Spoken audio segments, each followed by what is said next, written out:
We all want more freedom, and a lot of us work hard now in the hope we'll feel free later. What if there was another way? A way to feel happier, more free, and confident to get better results right now.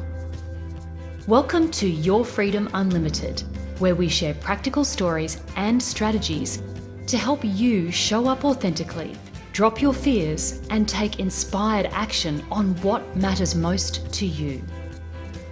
I'm your host, Jen Ramsey. As a coach with a love for metaphysics, science, spirituality, and strategies that get results, I'll help you step away from self-doubt and create a powerful new story for your life, business, or career. Join me.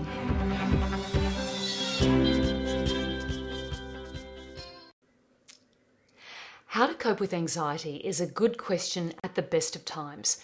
But in the times of uncertainty that we're all going through right now, it's an even more important question. Thank you so much for joining me on today's episode of Your Freedom Unlimited. Today we're talking about how to find some certainty and peace in the midst of these very uncertain times. As I'm recording this episode, it's July 2020, and in Australia we're seeing a second wave of the pandemic in Melbourne, one of our largest cities. While there's been a lot of media coverage on the COVID-19 pandemic, I'm also noticing a lot of discussion in the media about the anxiety that many people are feeling in relation to COVID-19. As well as fear about the illness, there's a lot of fear about the general economic uncertainty that's been caused by COVID-19. I'm also seeing this pattern repeat itself in social media and in my conversations with my family and friends. There is a very high level of anxiety and fear about the future around right now, with a lot of people asking how will the economy bounce back and when will we be able to travel again. There also just seems to be a general level of heightened anxiety about the geopolitics of the world and how we're all interacting together or perhaps not getting on so well together. What I'm finding really interesting about all of this is that for the first time in that I can remember, in the mainstream media, anxiety is really being talked about in a very significant way.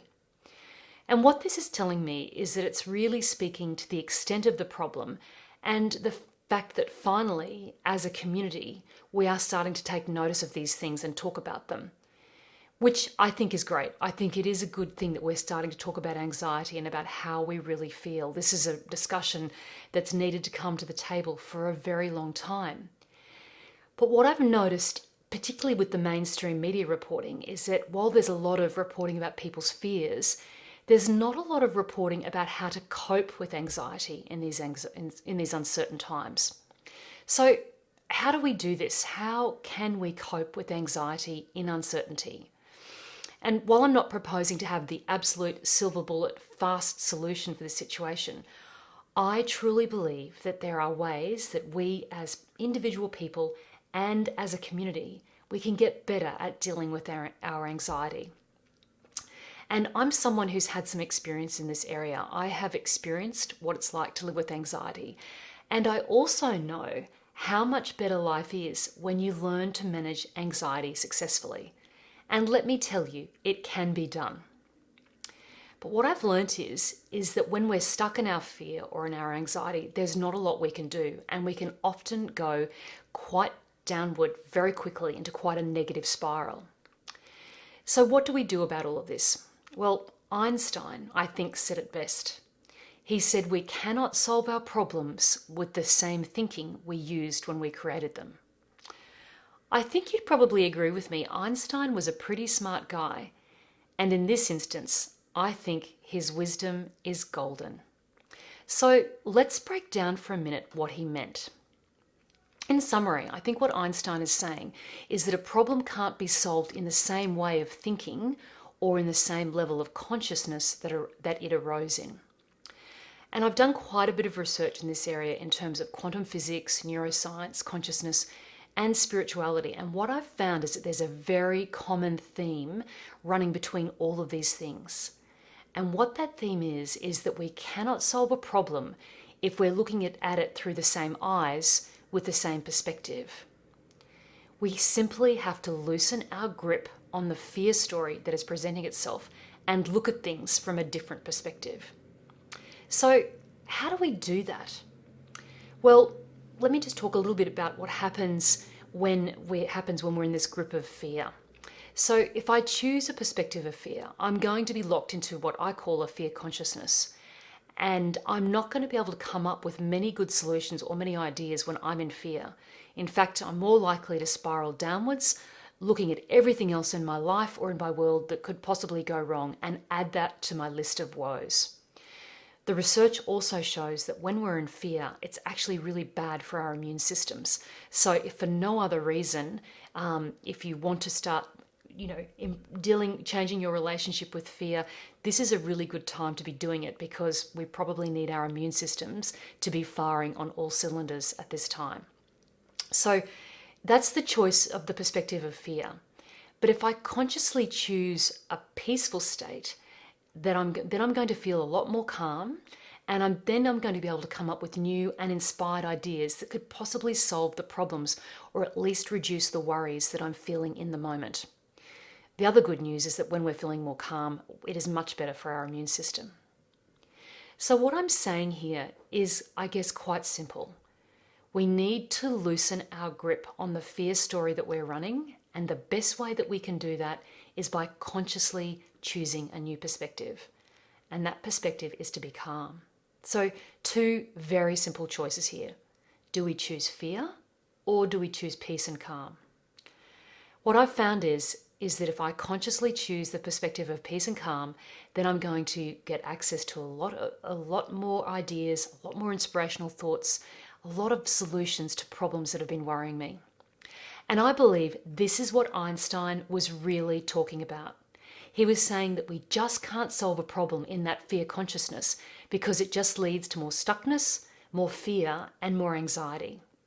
But if we choose a place of peace and calm, our brains will actually become more relaxed, and they will allow new and different ideas to come to the surface for ourselves, our local community, and our global community. It's a little bit like, sometimes when you're in the shower, you're in a calm state, the water's, coming down all around you, and suddenly you'll just have that light bulb moment. You'll have that really great idea. And I think on Reddit, there's actually a segment on Reddit called Shower Thoughts, because these shower thoughts are so popular. People literally have lots of great ideas in the shower. And that's exactly what we're talking about, because when you're in the shower, you've loosened your grip, you've stopped thinking about things in a particular way, and your mind can be off in a different space, and that's when it comes up with great ideas. And that's what I'm talking about here. How can we just loosen that grip on the fear story and choose a different story? So if you've come along with me on this ride and you've thought, okay, I am going to start this idea of choosing my calm perspective, how can I keep myself there? How can I keep doing that? Well, that's what I wanted to share with you right now. So these are 2 really important things. How do we keep ourselves or help ourselves to feel more calm more regularly? Well, the first one is to reduce our exposures to the fear. And the second one is to train our minds to calm down. So just let me talk a little bit now about how to reduce our exposure to our fear. Well, right now, I feel like we're all really overexposed to fear. Globally, we are sharing more information at a level and in a way that our society has never, ever shared before. I'm talking here simply about, our online mainstream media reporting as well as social media. And when you look at this, other times in history, things might have been happening in the world or in pockets of the world, but we might not have been exposed to them in our local community. But now, with everything so instantaneously happening in this minute-by-minute news cycle that we are exposed to 24/7 if we choose to be, then those fear stories are coming at us thick and fast, and in a way that feels very, very personal to us. And I'm not sure about you, but I'm finding this overexposure very tiring. And it feels to me like our collective human psyche is a little worn out right now. The analogy I came up with when I was thinking about this is it's almost like we've got an extreme overexposure to the sun. It's like we've all been out in the desert for days on end, baking ourselves and frying to a crisp. And there's no amount of sunscreen that could help us in a situation like that. And it's a bit like that with our exposure to media and social media. So what do we do? Well, we can make another conscious choice. We really do need to think about consciously reducing our exposure to media and social media. And that was a conscious choice I made back in March. I really made a decision. I could see myself. I had a couple of incidences where I watched the news, I looked at things on social media, and then I had a couple of conversations with friends, and I went down the rabbit hole really quickly. So what I've found is that I've survived very well over the last couple of months. I didn't need to be glued to my phone or my television 24 hours a day to know what was going on. I've found I just need to check in once or twice a day to know what's going on and to know what I need to do. And of course, to know how I can be prepared and look after myself and my family and my community. So that what I'm talking about here is just really reducing that exposure. Another way that we can really reduce our exposure is by managing our thoughts, so the thoughts we're thinking to ourselves when we're on our own, and also the conversations that we're having with others. Back to Einstein here. If we are endlessly rehashing those same fear stories in our conversations with friends, it's just not going to get us anywhere. We're not going to come up with any solutions that are going to be workable. The second tip I wanted to share with you in terms of how to really keep ourselves in this calm place, consciously choosing this calm perspective, is to train our minds to find peace. So how do we do that? And what am I talking about when I'm talking about that? Well, this is a perfect time to look at how to train your mind to find peace. And the best way I know how to do that is through the simple practice of meditation or mindfulness. Because what happens when we meditate is we actually start to build a much stronger connection with our true selves and our inner world.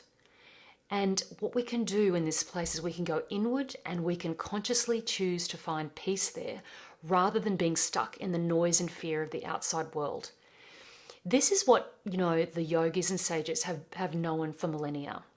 And I think now in this time, there is going to be a resurgence of meditation because it is so powerful. It's powerful for us from a health perspective. It definitely is the research has shown that it reduces stress and anxiety and improves our overall health. It improves the health of our heart, our whole human operating system.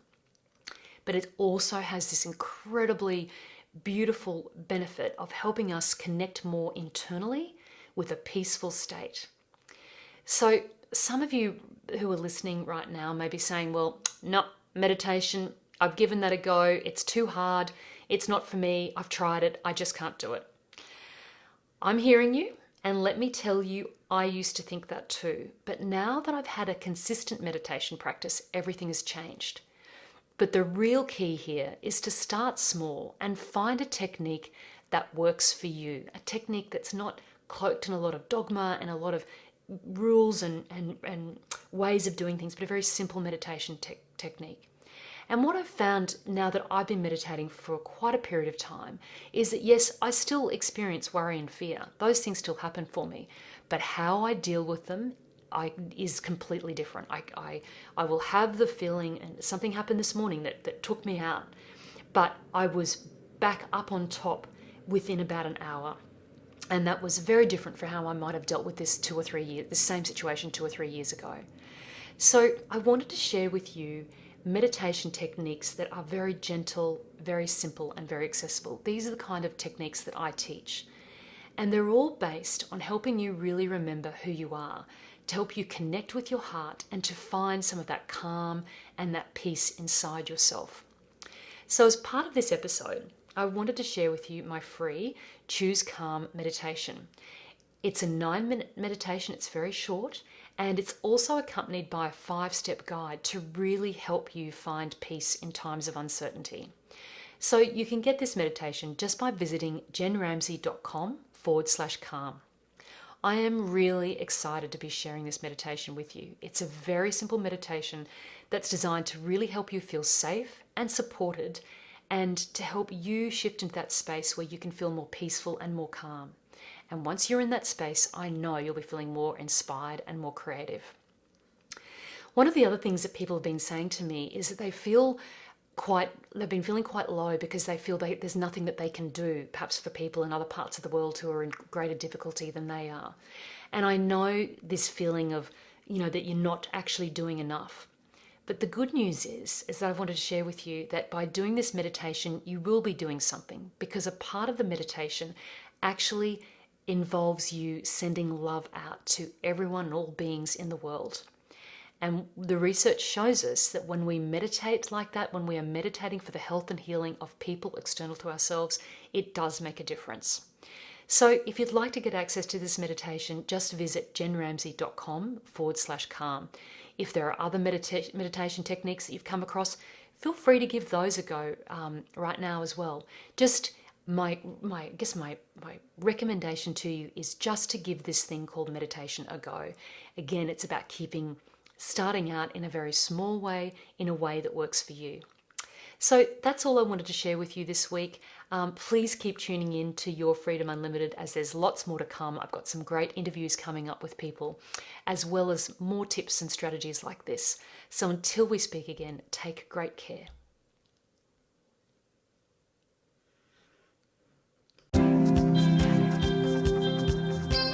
Thank you for joining me on this episode of Your Freedom Unlimited. If you like this show, please share it with a friend. And if you haven't already, subscribe, rate, and review Your Freedom Unlimited on your favorite podcast player. If you have any questions, comments, or feedback, you can reach me directly at jenramsey.com. Thanks for listening.